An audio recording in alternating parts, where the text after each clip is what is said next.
પત્રકાર પરિષદમાં were allowed to, in batches, to, in phases, to take vaccines, and even it was allowed that anybody above 45 age with comorbidities will also get vaccine. But now today, after discussion and the advice from the task force and scientists,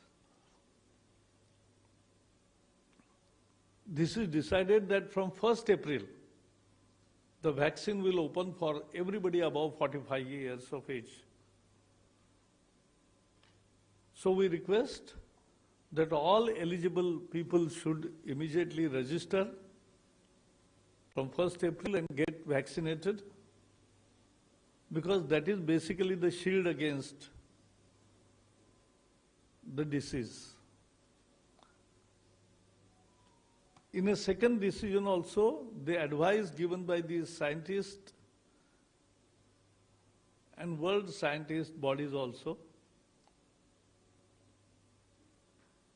that the second dose can be administered between 4th and 8th week, particularly for Covishield.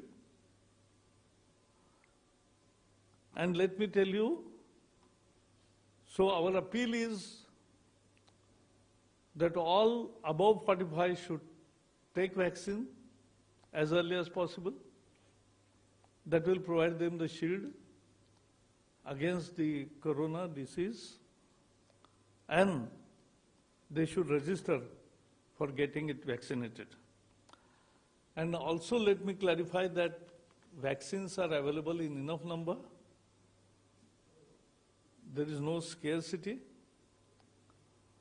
and supply chains and supply line is intact. And so all should, and I am very sure कि इस निर्णय का सभी लोग स्वागत करेंगे और उत्साह से वैक्सीनेशन के लिए आगे आएंगे. मुझे इतना ही कहना है.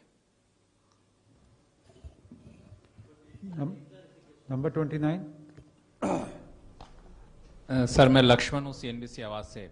मेरा सवाल यह है कि कई जगह से ये मांग आ रही कि सरकार निजी कंपनियों को कोरोना वैक्सीन लगवाने की छूट दे दे, वो लोग अपने कर्मचारियों को मुफ्त में लगवाने के लिए तैयार हैं, और साथ ही साथ निजी हॉस्पिटल को भी छूट दे कि वो लोग लगाएं बगैर किसी पाबंदी के. क्या इस पर कोई विचार या चर्चा कैबिनेट की बैठक में हुआ? इसमें तो ऐसा हुआ है, अब 45 के ऊपर के सभी कर्मचारी हो, कोई भी नागरिक हो, वो वैक्सीन ले ही सकता है. और वैक्सीन में सरकार ने ही एक व्यवस्था की है कि जो सरकारी व्यवस्था में वैक्सीन लेगा उसे मुफ्त मिलती है, जो प्राइवेट में लेगा उसको 250 रुपए में एक डोज मिलता है. और कंपनियों ने, अनेक कंपनियों ने ये भी किया कि कर्मचारी वहां जाके अगर प्राइवेट में लेकर आते हैं तो उनको रिइंबर्स भी किया. तो आज निर्णय ये हुआ है. आपका सुझाव हमने सुना है. यस, आपने जो 4 से 8 પૂર્ણ જાહેરાત અત્યારે કેન્દ્ર સરકાર તરફથી કરવામાં આવી. 1 એપ્રિલથી 45 વર્ષથી વધુની મોટી ઉંમર